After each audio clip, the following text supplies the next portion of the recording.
Hello students, welcome to Amazon academy. So students, आज हम discuss करने जा रहे हैं आइसोमेरिज्म टॉपिक में counting of stereo isomers on the basis of stereogenic centre. तो कई सारे मॉलिक्यूल्स होते हैं जिनमें एक से ज्यादा स्टीरियो आइसोमर्स बनते हैं और ये स्टीरियो आइसोमर्स ज्योमेट्रिकल आइसोमर्स भी हो सकते हैं और ऑप्टिकल आइसोमर्स भी हो सकते हैं। और किसके बेसिस पर हम ये डिसाइड करते हैं कि एक मॉलिक्यूल के कितने स्टीरियो आइसोमर्स हैं? We decide it on the basis of stereogenic centres. So we are going to see some tips how to count number of stereoisomers and that is on the basis of stereogenic center. सबसे पहले हम बात करते हैं कि stereogenic centre क्या है। Stereogenic centre क्या है? सो स्टीरियोजेनिक सेंटर वो सेंटर है जो जनरेट करता है स्टीरियो आइसोमेरिज्म, जो जनरेट करता है स्टीरियो आइसोमेरिज्म। ठीक है, it can be geometrical isomerism. जैसे फॉर एग्जांपल अगर कोई डबल बॉन्ड है, कार्बन कार्बन डबल बॉन्ड, और इसके अक्रॉस ये दोनों ग्रुप्स डिफरेंट लगे हुए हैं, जैसे ये ए है ये बी है, and A is not equal to B, और यहां पे सी लगा हुआ है, डी लगा हुआ है, and C is not equal to D. तो जो ऐसे मॉलिक्यूल्स होते हैं ये ज्योमेट्रिकल आइसोमेरिज्म शो कर सकते हैं। ठीक है, और इस पूरी यूनिट को मैं कहूंगा स्टीरियोजेनिक सेंटर। ठीक है, एक शॉर्ट में मैं इसको लिखता हूं SGC, स्टीरियोजेनिक सेंटर।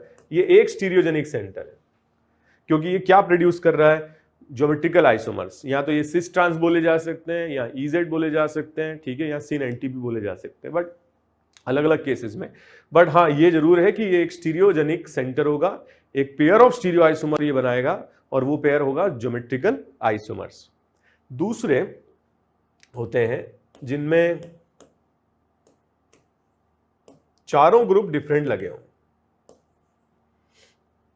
ठीक है, तो एक sp3 कार्बन है और इससे जुड़े हुए चारों ग्रुप X, Y, Z और W चारों डिफरेंट हो, तो ऐसे एटम को क्या कहा जाता है? कायरल सेंटर कहा जाता है। ठीक है, और कायरल सेंटर अगर ये है, तो अगर ये कायरल सेंटर है तो ये दो फॉर्म में एग्जिस्ट कर सकता है, एक R फॉर्म और एक S फॉर्म, और ये दोनों एक दूसरे के स्टीरियो आइसोमर्स होंगे। ये एक स्टीरियोजेनिक सेंटर होगा। तो यहां पर इस मॉलिक्यूल में भी मैं ये देखूंगा कि स्टीरियोजेनिक सेंटर है और ये कितना है? 1 है। So every chiral centre is a stereogenic centre और every double bond which can show geometrical isomerism is a stereogenic centre. So आप क्या करो, ऐसे क्वेश्चंस कभी भी आपको दिए जाए तो आप आइडेंटिफाई करो स्टीरियोजेनिक सेंटर। मैं देख पा रहा हूं कि ये डबल बॉन्ड GI शो कर रहा है, तो ये एक स्टीरियोजेनिक सेंटर है। ये कायरल सेंटर भी एक स्टीरियोजेनिक सेंटर है। तो यहां पर हमारे पास स्टीरियोजेनिक सेंटर कितने हैं? 2 हैं, 2 स्टीरियोजेनिक सेंटर्स। तो आप काउंटिंग कर लीजिए स्टीरियोजेनिक सेंटर्स की। Let's say N represents number of stereogenic centres, या इसको शॉर्ट में लिख लेते हैं, N represents number of SGC। अब ये मॉलिक्यूल मान लीजिए कि अनसिमेट्रिकल है। मान लीजिए कि जो मॉलिक्यूल है वो अनसिमेट्रिकल है। अनसिमेट्रिकल से मेरा मतलब ये है कि इसको अगर 2 पार्ट में हम तोड़ दें तो दोनों पार्ट डिफरेंट होंगे।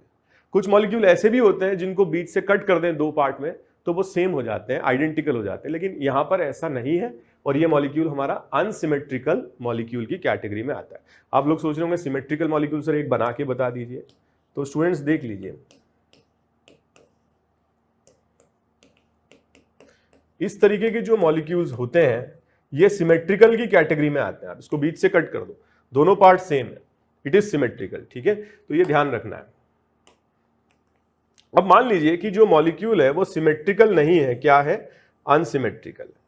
तो अनसिमेट्रिकल के केस में हम काउंटिंग कर सकते हैं total number of stereo isomers की। टोटल स्टीरियो आइसोमर्स की कैसे काउंटिंग कर सकते हैं? हम काउंटिंग कर सकते हैं 2 की पावर n। यहां n रिप्रेजेंट कर रहा है टोटल नंबर ऑफ SGC या स्टीरियोजेनिक सेंटर। ये सिंपल मैथ्स का formula, if you have n locations and every location can be filled in 2 ways, so total number of stereo isomers हो जाएंगे 2 की पावर n। और अगर मान लीजिए कि ये मॉलिक्यूल सिमेट्रिकल है, या ये मॉलिक्यूल तो नहीं है सिमेट्रिकल, कोई और एग्जांपल अगर आ जाए जिसमें मॉलिक्यूल सिमेट्रिकल है, देन टोटल स्टीरियो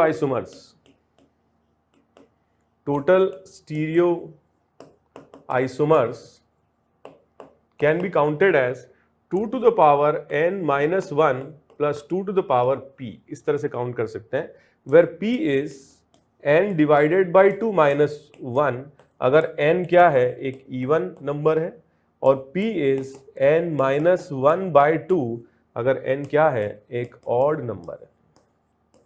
ठीक है, तो इस तरीके से अगर सिमेट्रिकल है, अनसिमेट्रिकल है तो 2 की पावर n, और अगर सिमेट्रिकल है तो हम इस तरीके से काउंटिंग इसकी कर सकते हैं। तो इस क्वेश्चन में तो बड़ा इजी हो गया, मॉलिक्यूल अनसिमेट्रिकल है तो टोटल कैसे निकालेंगे, 2 की पावर 2 दैट इज 4, 4 आ जाएगा। ठीक है, then question number 2, question number 2 में देखो, ये हम आइडेंटिफाई कर पा रहे हैं कि ये कायरल सेंटर है, ये डबल बॉन्ड GI शो कर रहा है, ये कायरल सेंटर है और ये भी कायरल सेंटर है, तो टोटल n की वैल्यू आ जाएगी 4। अब ये मॉलिक्यूल भी अनसिमेट्रिकल की कैटेगरी में आता है, तो अनसिमेट्रिकल के केसेस में तो बहुत सिंपल फॉर्मूला हम लगा सकते हैं, total will be 2 to the power 4, answer 16। ठीक है, इस तरीके से कर सकते हैं। अब देखो ये मॉलिक्यूल हो गया, again it is a symmetrical molecule, इसको अगर आप बीच से कट करोगे तो दोनों पार्ट एक जैसे आएंगे, और इस मॉलिक्यूल में सिमेट्रिकल वाला फॉर्मूला लगेगा। आइडेंटिफाई करें हम कायरल सेंटर, ये कायरल सेंटर, ये डबल बॉन्ड GI शो कर रहा है, तो n की वैल्यू हो गई 3। ठीक है, अब हम सिमेट्रिकल के फॉर्मूले से हम कैलकुलेट करें total, it will be equal to 2 to the power 3 minus 1 plus 2 to the power 3 minus 1 by 2, so how much it is 4 plus 2, और ये आ जाएगा 6, कुछ कम हो जाएंगे इसमें। ठीक है, ये मॉलिक्यूल अगर सिमेट्रिकल है तो ऐसे केसेस में हम ये फॉर्मूला लगाते हैं, मैंने आपको बता ही दिया कि हम इस तरह से कैलकुलेट करते हैं 2 to the power n minus 1 plus 2 to the power p, और ये p हम निकालते हैं on the basis of the value of n। अगर ऑड नंबर है तो n minus 1 by 2, और अगर n इवन नंबर है तो n डिवाइडेड बाई 2 minus 1। ठीक है, एक लास्ट क्वेश्चन और इस पे हम देखते हैं, काफी इजी क्वेश्चन है, ये भी अनसिमेट्रिकल मॉलिक्यूल है, बीच से आप कट करोगे दोनों पार्ट क्या आएंगे, डिफरेंट आएंगे।